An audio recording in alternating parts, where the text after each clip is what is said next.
On va passer aux questions, aux remarques, aux interventions du public. Donc, à vous la parole. Qui souhaite la prendre? Oui, alors d'abord je vous remercie parce que vous nous montrez une facette de Jaurès qui est rarement présentée, voire jamais, ni dans les programmes scolaires, ni dans les médias, ni etc. Parce qu'on nous a montré le Jaurès pacifiste, etc. Et puis basta, à la limite, un petit peu réformiste, laïque, mais bon, ça s'arrête là. Et effectivement, là, on a vraiment la perception d'un Jaurès qui peut, y compris nous, parce que là, je me place forcément dans le cadre de cette université du MPEP, c'est-à-dire en tant que mouvement politique d'émancipation populaire, c'est-à-dire quelque chose sur lequel nous, on peut s'appuyer, y compris pour construire notre mouvement. Et je suppose que c'est peut-être pas totalement indépendant du travail que vous avez voulu faire. C'est de l'intérêt de nous montrer ça. Alors, bon, il y aurait plein de trucs à retenir dans ce qu'il y en a trop. Moi, je vais juste cibler un point. Vous nous dites que Jaurès, il souhaite prendre en compte les réformes immédiates, mais aussi celles sur le long terme. Et je trouve que nous, en tant que MPEP, ça nous interroge, je ne sais pas ce que vous en pensez, parce qu'on a effectivement une vocation à transformer sur le long terme vers ce qu'on appelle, nous, un socialisme du XXIe siècle, voire sortir, enfin pas voir, non, en sortant de l'Union européenne, de l'euro, etc. Mais en même temps, je crois qu'il ne faut pas non plus qu'on oublie les luttes immédiates contre la réforme des retraites, contre l'austérité, contre l'appauvrissement, contre la réforme de la sécurité sociale, etc. Et moi, je l'associerai à la deuxième dimension que vous avez donnée, qui est qu'effectivement, la conquête du pouvoir ne peut reposer que sur l'alliance de forces révolutionnaires. Effectivement, en balayant quand même assez large, puisque les forces révolutionnaires, telles qu'il les définit, ça part, pour faire court, du prolétariat jusqu'à la petite bourgeoisie. Et c'est-à-dire qu'effectivement, nous aujourd'hui, on peut effectivement s'appuyer très très large sur ces forces qui sont en quelque sorte celles qui n'ont pas l'autonomie du choix de leur mode de vie, on va dire. Voilà, donc je vous remercie beaucoup d'avoir donné cet éclair. Vous avez beaucoup mélangé, ou bien Jaurès peut-être mélange beaucoup, les questions de stratégie et d'idéologie, ce qui fait que moi au final j'ai un peu rien compris à ce qu'il voulait comme société, parce que il y a en même temps les étapes et puis où on veut arriver, et puis alors que pour moi les questions de stratégie elles sont forcément très conjoncturelles et donc il faut les traiter à part parce qu'on ne peut pas en tirer des enseignements, en tout cas pas les mêmes enseignements, me semble-t-il. Donc moi je dois dire que pour moi c'est pas très clair. Après le débat qu'il devait y avoir à cette époque entre réformistes et révolutionnaires, c'est finalement parce que sans doute les deux étaient possibles. C'était deux voies possibles. Donc aujourd'hui, la question se pose, est-ce qu'une révolution est possible? Bon, voilà. Disons qu'à l'époque, il y avait des exemples. Aujourd'hui, c'est un peu plus incertain. Et puis même si on parle d'une réforme, moi, depuis 15-20 ans, ma vie adulte, j'ai jamais vu une réforme. Donc la question de savoir si la réforme doit s'appuyer sur un mouvement ouvrier ou autre, on n'a pas d'exemple récent, on n'a que des contre-réformes. Donc il est devenu même impossible de faire une réforme. Donc c'est un peu compliqué d'en tirer des enseignements. Et de même que les révolutions dans l'histoire, elles se sont passées à des moments où forcément c'était possible de faire la révolution parce que les forces en face le permettaient, étaient suffisamment faibles pour que ce soit possible. Et donc la force de l'adversaire, c'est quand même quelque chose qui sera important de traiter dans ce genre, me semble-t-il, de débat, parce que je pense qu'on a des adversaires aujourd'hui dont la force est sans commune mesure avec tout ce qu'il y a eu dans le passé, et que ça, forcément, ça peut changer. Alors, je pars sur l'actuel, hein, je suis désolée. J'aimerais bien que vous reveniez sur deux aspects qui semblent caractériser l'action politique de Jaurès. La première sur la globalisation des combats, c'est-à-dire la façon dont il avait le souci permanent de lier l'action politique, et par exemple son travail sur la laïcité, son travail sur l'éducation, son travail politique sur les retraites paysannes et ouvrières, et comment il concevait en fait toutes ces formes d'action comme des modalités différentes mais complémentaires du même combat politique. Et j'aimerais aussi que vous reveniez un peu sur les différents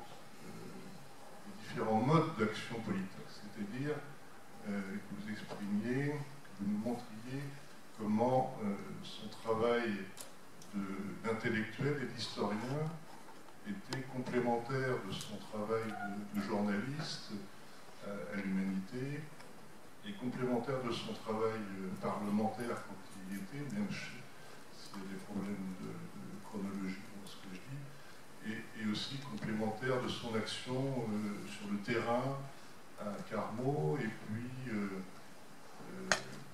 comment lui-même il a lié son action politique entre toutes ces perspectives. Remarquablement instructif. Et il y aurait une bonne partie des éléments essentiels que vous avez relevés qu'on aimerait que vous explicitiez plus longuement, mais là on y passerait une semaine. Mais on a vraiment envie que ça soit le cas, donc évidemment ça veut dire qu'il faut vous lire. Moi je relèverai notamment un aspect que j'aimerais peut-être qu'on puisse creuser en 2-3 minutes. C'est l'aspect réformiste et réformatrice. Une réforme qu'on pourrait juger qui cautionne et qui finalement solidifie le système qu'on est censé combattre, et une réforme qui porte un germe contradictoire au sein du système dans lequel on l'insère, si j'ai bien compris. Il y a des exemples qui viennent immédiatement à l'esprit pour une réforme anticapitaliste insérée dans le capitalisme, comme l'extension quantitative substantielle de la fonction publique, ou comme la sécurité sociale.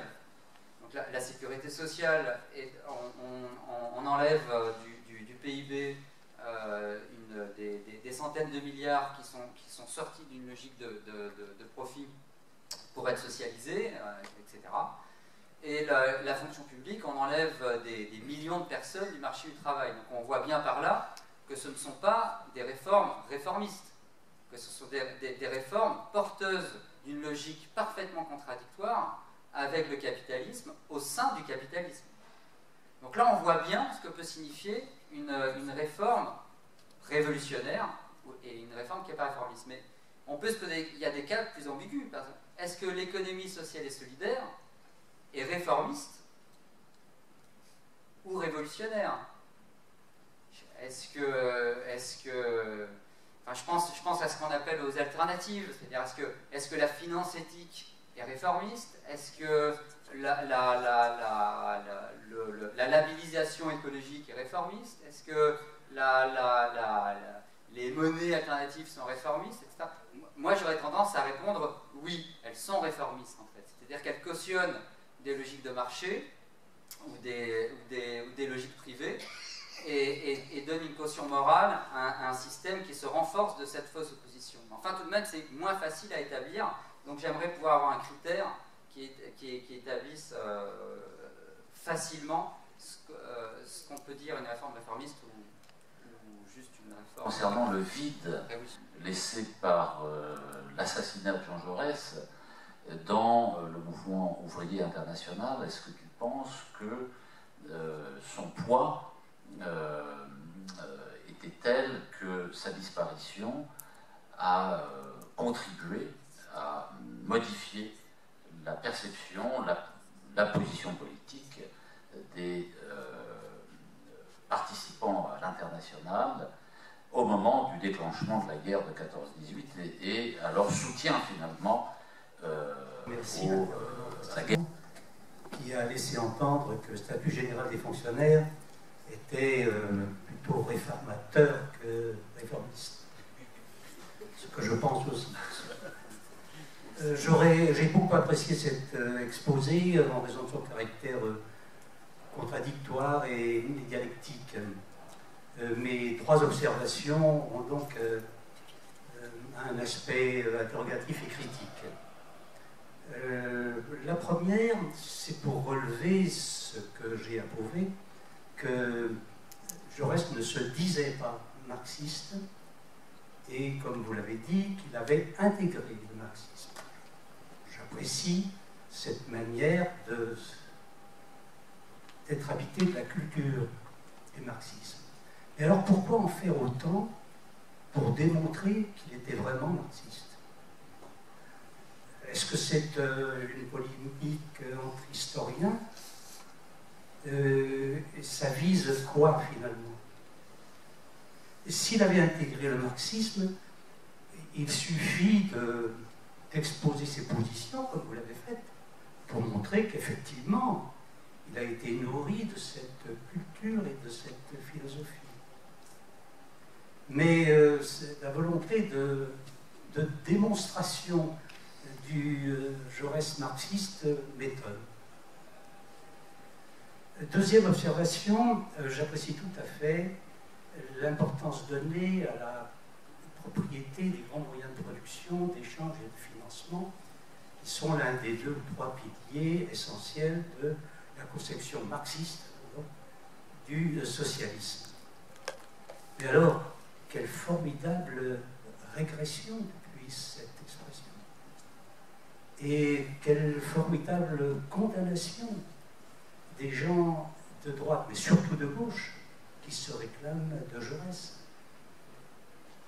Comment aujourd'hui faire la liaison et l'opposé entre cette propriété des grands moyens de production, d'échange et de financement, auquel personnellement je suis très attaché pour avoir, au moment du programme commun, travaillé et formalisé sur les nationalisations qui ont été réalisées alors, et dont je cherche aujourd'hui à tirer les enseignements, et puis l'absence quasi totale de revendication de cette propriété aujourd'hui dans les programmes des partis de gauche. Troisième observation, j'étais attentif à la distinction qui pouvait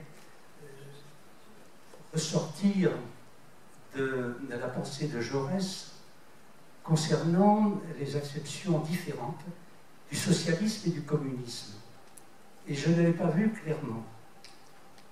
Je conteste aujourd'hui la pensée de ceux qui pensent qu'il suffit de dire qu'il suffit de changer l'ordre naturel des choses pour avoir déjà aujourd'hui amorcé la marche au communisme, ce qui a comme conséquence immédiate de supprimer l'étape socialiste, si on peut dire, pour parler simplement. Alors il est vrai qu'aujourd'hui, on ne doit pas perdre beaucoup de temps pour montrer que le Parti socialiste n'est pas socialiste. Compte tenu de mes origines, je m'étonne davantage que dans la presse communiste, il n'y ait plus le mot socialisme.